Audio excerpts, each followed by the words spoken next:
রামনগর বেঙ্গল ঢোকার আগে ট্রেন এভাবে দাঁড়িয়ে পড়লো, আর এখানে ছোট ছোট ভাইরা ওরা এখানে ট্রেন দেখার জন্য দাঁড়িয়ে আছে। ট্রেন দেখছিস? ট্রেন দেখছিস? ট্রেন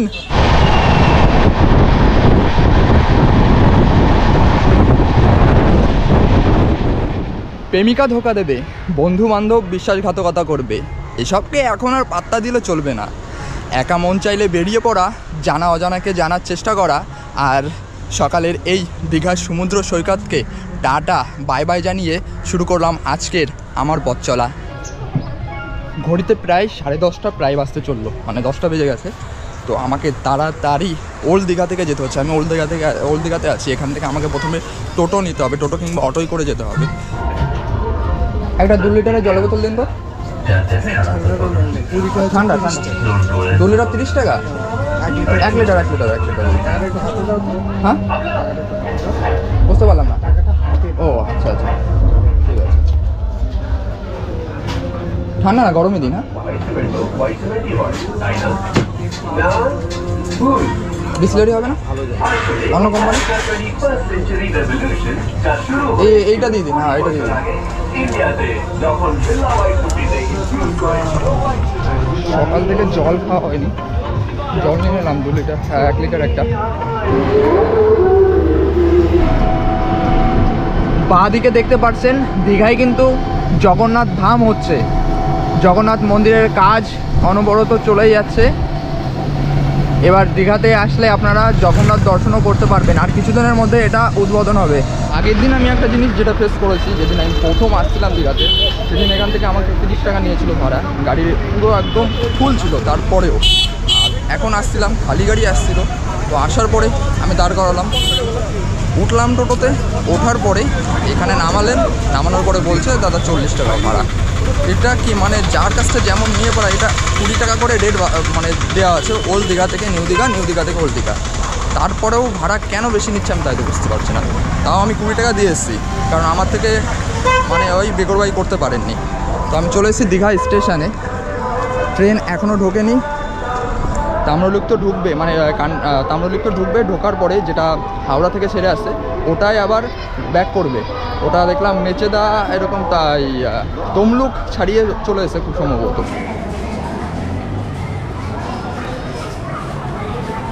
জগন্নাথ মন্দির যেটা দীঘা স্টেশন থেকে কিন্তু দেখা যায়, দীঘা স্টেশনের পাশেই হচ্ছে জগন্নাথ মন্দির।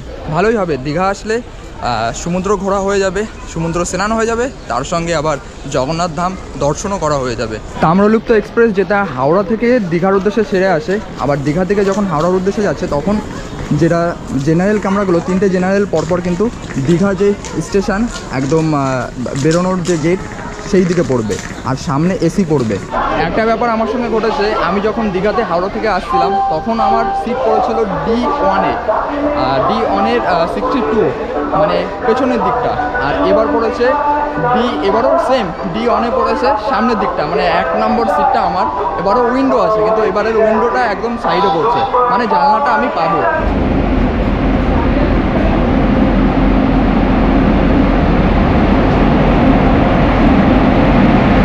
ওয়াপ 7 এই ইঞ্জিনটি আমাদের নিয়ে যাবে।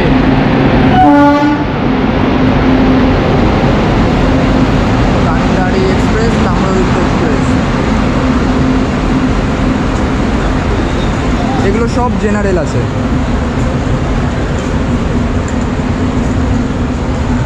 9:54 ট্রেন দিয়ে দিয়েছে দীঘা রেল স্টেশনের 2 নম্বর প্ল্যাটফর্মে। ট্রেন আজকে একটু ওদের তাড়াতাড়ি চলে এসছে। অন্যান্য দিনে দেখলাম ট্রেন খুব লেট ছিল, তো ট্রেন যেহেতু আগে এসছে, আগেই এখান থেকে ডিপার্চার করবে। কেউ আসছেন তো কেউ ফিরছেন। আমার কোচ নাম্বার D1, D3, সামনে D2, আরও সামনে যেতে হবে। একদম জেনারেলের বাসের কম্পার্টমেন্টটা আমার D1, D1 এটা আমার। ট্রেনটা মোটামুটি অনেকটাই ফাঁকা, আর সিটিং অ্যারেঞ্জমেন্ট যেটা আছে আপনার সেম, তাম্রলিপ্ত কান্ডারি সেম। এখানে আপনার 4/1, আর এদিকে লাগেজ রাখার জায়গা, এই সাইডে ওপরে একটা লাগেজ রাখার জায়গা আছে, আর এদিকে একজন করে। এদিকে আপনার একটা ডাস্টবিন আছে, ড্যাস্টবিন দেওয়া আছে, জল পড়ছে। হ্যাঁ, আয়নাটা অপরিষ্কার পরিচ্ছন্ন। এইদিকে টয়লেট, আমি আগের দিন আপনাদের টয়লেটটা দেখাইনি। এটা টয়লেট, এটা ইন্ডিয়ান স্টাইল। এইদিকে বেসিন আছে, আয়না, একদম অপরিষ্কার পরিচ্ছন্ন, জল একদম। এই সাইডে আর একটা আছে, এটাও আপনার ইন্ডিয়ান স্টাইল আছে, কিন্তু দুর্গন্ধ বেরোচ্ছে, এখনো ক্লিন করতে আসেনি। এটা জল পড়ছে না, জল নেই, বাথরুমে জল নেই। আর আয়নাটাও পরিষ্কার পরিচ্ছন্ন, ব্যাস। এটা ছিল সেকেন্ড সিটিং, এটা নন এসি চেয়ার কার। এবার আপনাদের জেনারেলটা একবার দেখায়। এসিতে তো আপনার এসিতে পারমিশন হবে না হয়তো। এদিকে আছে D1, তারপরেই জেনারেল। এখান থেকে জেনারেল শুরু। জেনারেল কম্পার্টমেন্ট, সেম প্রসেস, আপনার সিটিং অ্যারেঞ্জমেন্টটাও সেম, যেটা 1/4। আর ওপরে কিন্তু জেনারেলে এই যে বসার জায়গা দেওয়া আছে, মানে ওপরে বসতে পারবে। আর এইদিকে আপনার আছে লাগেজ রাখার জায়গা। এদিকে জেনারেলে জল আছে, বেসিনে জল আছে, ডাস্টবিন দেওয়া আছে।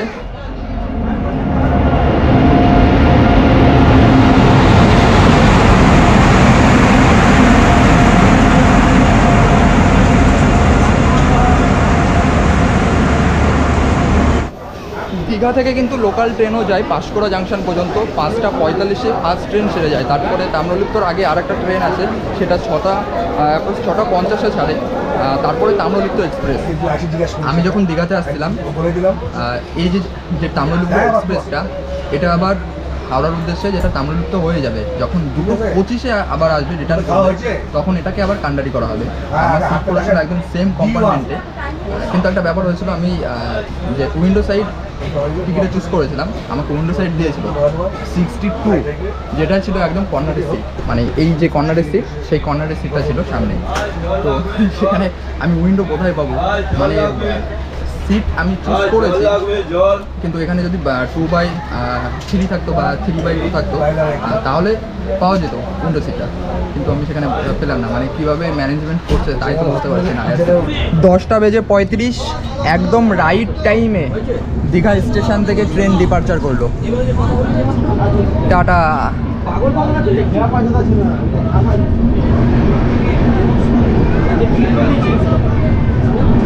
আজ একদম রাইট টাইমেই ট্রেনটা ছাড়লো, অবাক হচ্ছি আমি। Tata Digha, tata. দীঘা থেকে ছেড়ে যাওয়ার পরে ট্রেন গিয়ে দাঁড়াবে রামনগর বেঙ্গল। আর রামনগর বেঙ্গল থেকে কিন্তু আপনার যেটা মন্দারমণি যেতে সুবিধা হয় ওখান থেকে।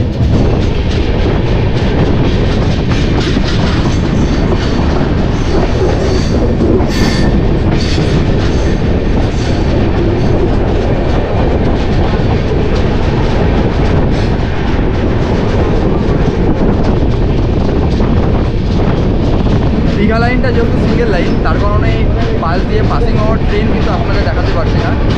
রামনগর বেঙ্গল ঢোকার আগে ট্রেন এভাবে দাঁড়িয়ে পড়লো, আর এখানে ছোট ছোট ভাইয়েরা ওরা এখানে ট্রেন দেখার জন্য দাঁড়িয়ে আছে। ট্রেন দেখছিস, ট্রেন দেখছিস, ট্রেন। ওরা এখানে দাঁড়িয়ে দাঁড়িয়ে ট্রেন দেখছে। ছোটোবেলায় যখন ট্রেন যেত এইভাবে, আমরাও কিন্তু দাঁড়িয়ে দাঁড়িয়ে অনেক ট্রেন দেখেছি। তখন ট্রেনের প্রতি তখনও একটা যে ক্রেজ ছিল, এখনও কিন্তু সেই ক্রেজটা থেকে গেছে। ট্রেনের প্রতি আলাদা একটা ভালোবাসা, যেটা বাচ্চাদের মধ্যেও কিন্তু এখন নতুন নতুন বাচ্চাদের মধ্যেও সেটা জন্মেছে। 10:48 দীঘা থেকে 8 কিলোমিটার যাত্রা সম্পূর্ণ করে এসে পৌঁছালাম রামনগর। আর এখানে কিছুক্ষণ দাঁড়িয়ে ট্রেন আবার ছেড়ে যাবে। এখান থেকে কিন্তু আপনার যেটা মন্দারমণি, এখান থেকে এখানে নেমে গেলে পরে বেস্ট হয়, মানে খুব কাছে হয় মন্দারমণিটা এখান থেকে। এদিকে আপনার দাঁড়িয়ে আছে পাঁশকুড়া দীঘা লোকাল। পাঁশকুড়া দীঘা তো দাদা এটা?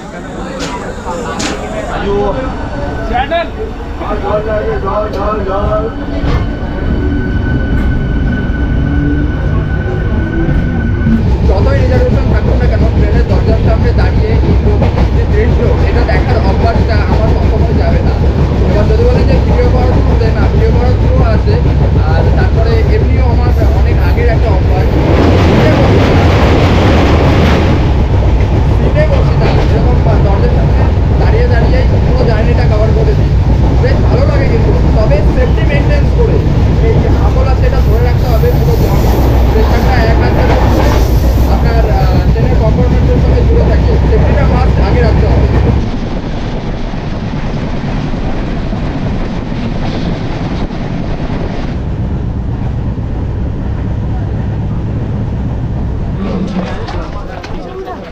11:10 দীঘা থেকে 32 কিলোমিটার যাত্রা সম্পূর্ণ করে এসে পৌঁছলাম কাঁথিতে।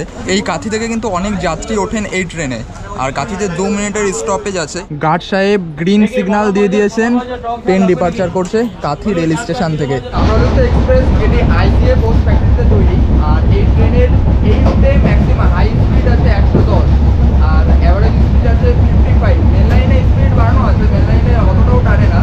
আর এর টোটাল 10টা হলো আপনার সেকেন্ড সিটিং আছে, 2 এসি চেয়ার কার, আর একটি আছে আপনার যেটি পার্সেল ভ্যান।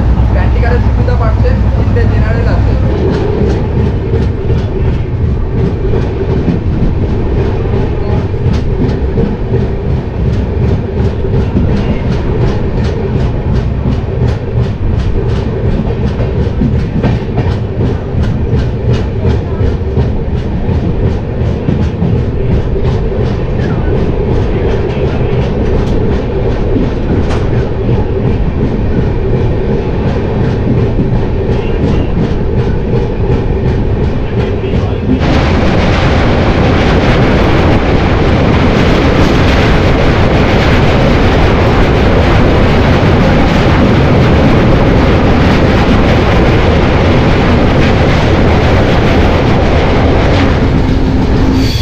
আমরা পাস করছি তমলুক জংশন কেবিন।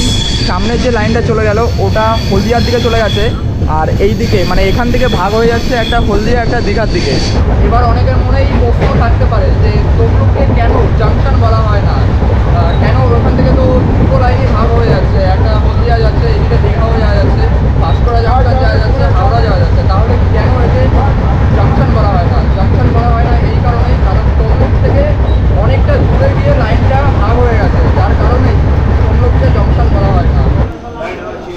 12:03 দীঘা থেকে 93 কিলোমিটার যাত্রা সম্পূর্ণ করে এসে পৌঁছলাম তমলুকে, আর তমলুকে গাড়ি দাঁড়াবে 2 মিনিট।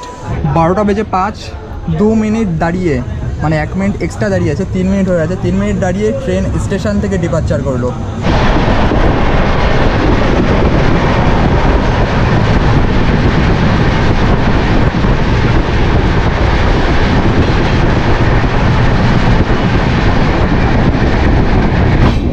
বাঁ দিকের লাইনটা ভাগ হয়ে চলে যাচ্ছে পাঁশকুড়া জাংশনের দিকে, আর ডান দিকেরটা চলে যাচ্ছে যেটা আপনার মেচেদা হাওড়ার দিকে। মানে এখান থেকেই ভাগ হয়ে যাচ্ছে, এটা একটা সাউথ সেকশনের পাঁশকুড়া জাংশন, আর এইদিকে মেচেদা। এতক্ষণ ছিলাম আমরা বাইপাসে, এবার উঠবো মেন লাইনে।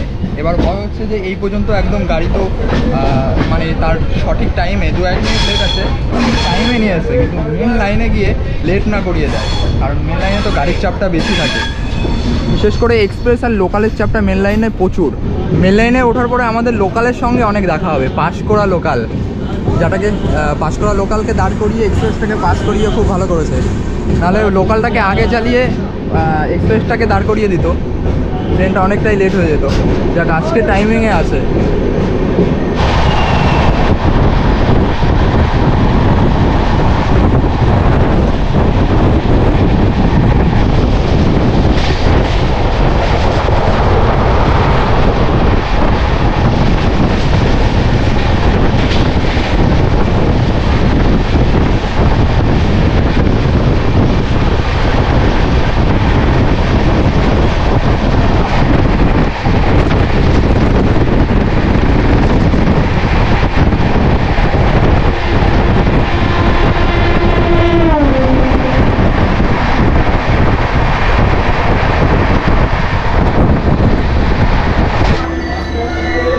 বেজে 36 123 কিলোমিটার যাত্রা সম্পূর্ণ করে এসে পৌঁছলাম মেচেদাতে, আর এখানে 2 মিনিট স্টপেজ আছে, 2 মিনিট দাঁড়িয়ে ট্রেন ছেড়ে যাবে। আর এখানে অনেক যাত্রী কিন্তু নেমে যাচ্ছেন।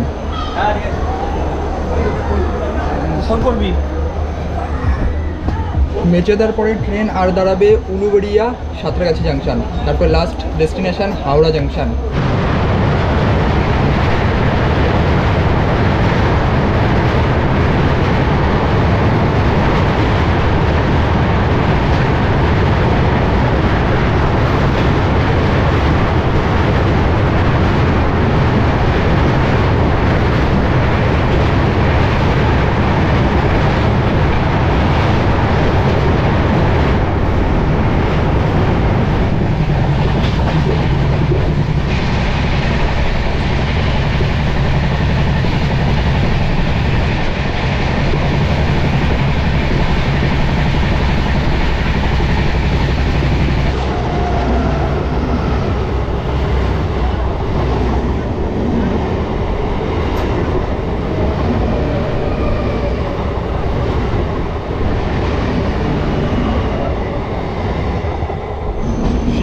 থেকে হাওড়া আসা প্রায় অনেকটা যুদ্ধ জয় করার মতন। প্রায় 20 মিনিট ট্রেন দাঁড়িয়ে আছে এভাবেই। আর পাশ দিয়ে যে ট্রেনটি আছে এটা হাওড়া মুম্বাই গীতাঞ্জলি এক্সপ্রেস, যেটা এইমাত্র ছেড়ে যাচ্ছে। আর আমাদের দেখি কটার সময় আমাদের স্টেশনে, মানে স্টেশনের আগে এসে দাঁড়িয়ে আছে।